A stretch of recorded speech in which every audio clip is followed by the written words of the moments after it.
Personal story segment tonight. With so many uninformed voters throughout the USA, the entertainment industry may take on a more important role in defining political candidates this year.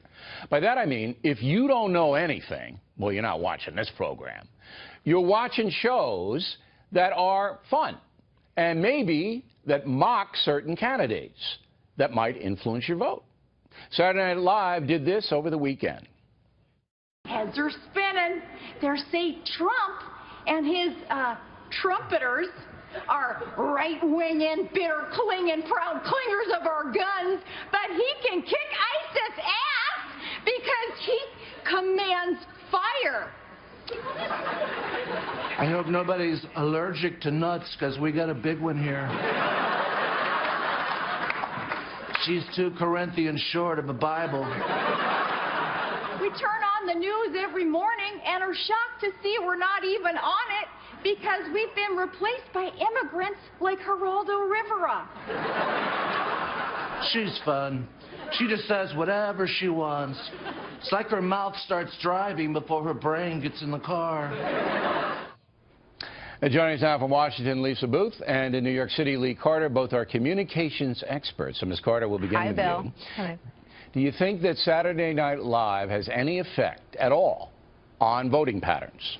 I don't. I don't think this is going to have any impact at all on anything that's happening in Iowa and anything that's happening in New Hampshire. It was, maybe some people might say it was funny. It was Palin coming out again as Tina Fey coming out as Palin, and we can laugh at that and do whatever. But I think that people who love Trump love Donald Trump. That's, I mean, okay. They are. Let me challenge, though. 2 of the most devastating parodies on SNL, Ms. Booth, were George W. Bush, okay, and they portrayed him as a bumbling guy, and Sarah Palin, which you just saw.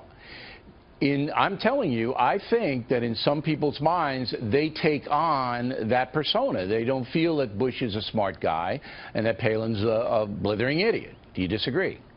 Well, Bill, in that regard, I mean, if you look at Kate McKinnon's characterization of Hillary Clinton on SNL, I believe it's incredibly damaging because it really plays into that lack of authenticity that we've seen from Hillary Clinton. She has made fun of her changing of her accent, whether she's in the South or New York. So they really hit on that, and I believe that's a fair characterization. But in terms, but it's a different one. It's a different thing.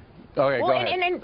In regards to Donald Trump, I believe this helps. Donald Trump has received 25 times more media mentions than the entire GOP field combined. And what he's been able to do from that is to stay in the forefront and not have to spend the kind of money that we have seen someone like Jeb Bush having to do. Jeb Bush has spent tens of millions of dollars on paid advertising, which hasn't moved the needle with voters. But Donald Trump has not had to do that due to the fact that he has received so much of the media. I don't think the satire that is put forth on Trump hurts him because people know him anyway. They know him. But if you don't know somebody, you know, look, Larry David does Bernie Sanders. And he, you know, it's a great imitation, and he comes off as this crazy, wacky guy. But the, Ms. Carter, the Kate McKinnon reference on Hillary Clinton, she plays Hillary Clinton not as stupid, but as kind of demonic. Kind of like this crazy woman. Yeah. It's a different, subtle message coming across. Go ahead. Well, I think that the thing that you see over and over again is the way that people portray Republicans when they're joking about them is either 1, they're dumb, or 2, they're evil. And so, you know, of course it plays into this narrative, but I really do think that the people who are going to watch this SNL skit are going to say, either they're going to think it's funny, and look, my brother is an avid supporter of Donald Trump. He loves him. He's been calling this from the beginning, and he said he watched this and thought it was hilarious. He thought that Palin's portrayal was mean. He thinks Tina Fey is after her, thinks that it's a very, very mean portrayal, but he thinks Trump is hilarious. He thinks it's exactly who he is. This is why he loves him, and I think that's what we're going to hear from a lot of people. Yeah, Daryl Hammond isn't mean, that's for sure. That's right. Okay, Lisa, you had the last word. Do you agree with Lee that the portrayals on SNL about Republicans are designed to make them look stupid? Well, and I believe that was the objective with Sarah Palin. Look, if you're a Republican, as I know, if you're a Republican, a conservative woman out there in the media, the liberal media is going to attack you. You have a target on your back. We saw it with Sarah Palin. We also saw it with Carly Fiorina. However, I go back to Kate McKinnon's portrayal of Hillary Clinton, which I do believe is so incredibly damaging due to the lack of authenticity we've seen from Hillary Clinton, which I believe is one of her biggest weaknesses.